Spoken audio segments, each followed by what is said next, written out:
संत जन दृष्टांत देते हैं,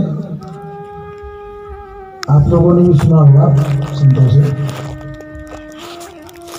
कोई व्यक्ति तालाब के किनारे पहुंच गया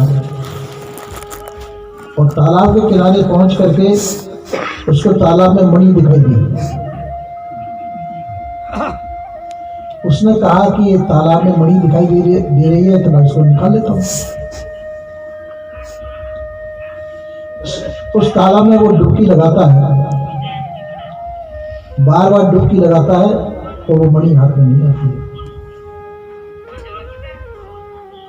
तो अब वो थक गया, महात्मा जी आए। महात्मा जी ने पूछी कि भाई तुम क्या बार बार डुबकी क्यों लगा रहे हो? तो कि मणि महाराज जी तालाब के अंदर है, ये मेरे को दिखाई नहीं, वो मेरे हाथ में नहीं आ रही है, बार बार डुबकी लगाता है। तो अच्छा ठीक है, कपड़े तुम्हारे भीगे हुए, कपड़े पहन लो सूखे, मणि मैं देता हूं तुमको। तो कहा कि अच्छा महाराज ठीक है, कपड़े बांध लिए उसने। तो देखो इस पेड़ पे चढ़ो, और पेड़ पे चढ़ो, वो घोंसला जो है पक्षी का रखा हुआ उसमें मणि है, उसमें जाके मणि ले लो। अब जाकर के वो ऊपर चढ़ता है, मणि जो है वहां पे मिल जाती उसे। उसने कहा चलो पेड़ की मणि तो दिखाई दे गई है, मैंने ले ली, महात्मा जी ने बता दी, अब तालाब की मणि और चाहिए मुझे जो दिखाई दे। नीचे उतरता है तो तालाब की मणि गायब, तो तालाब में मणि थी नहीं, वो ऊपर की मणि की जो परछाई थी वही दिख रही थी उसको। तो इसी प्रकार से सदगुरुदेव ने कहा कि वस्तु कहीं खोजे कहीं क्यों करावे आप, कि वस्तु कहीं रखी और हम ढूंढते कहीं नहीं। हम सुख को संसार के अंदर ढूंढते हैं और वो सुख हमको संसार में नहीं मिलता।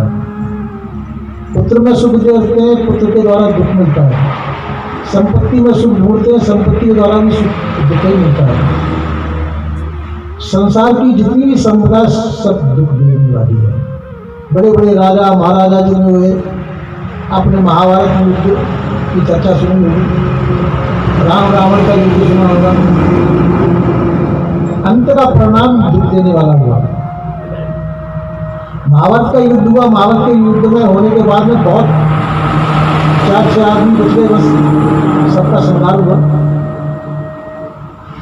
इसी प्रकार से हम संसार में जो सुख की कामना करते हैं वो सुख नहीं होगा।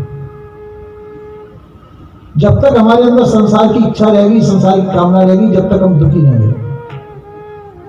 देखने में हम सुख जरूर जानते कि सुख मिलेगा, पर मिलता दुख है। इसलिए संतों का ये मत है, संसार की कामना का त्याग करने पर सुख मिलेगा। जब तक संसार की कामना आप करेंगे, जब तक आप दुखी होंगे। और तो इसलिए संसार की सभी कामनाओं का त्याग करें। संसार की कामना का त्याग करने पर आपको वैराग आएगा, और वैराग के द्वारा आप सुखी हो सकते हैं। सभी, क्योंकि सभी राग का अंत होगा।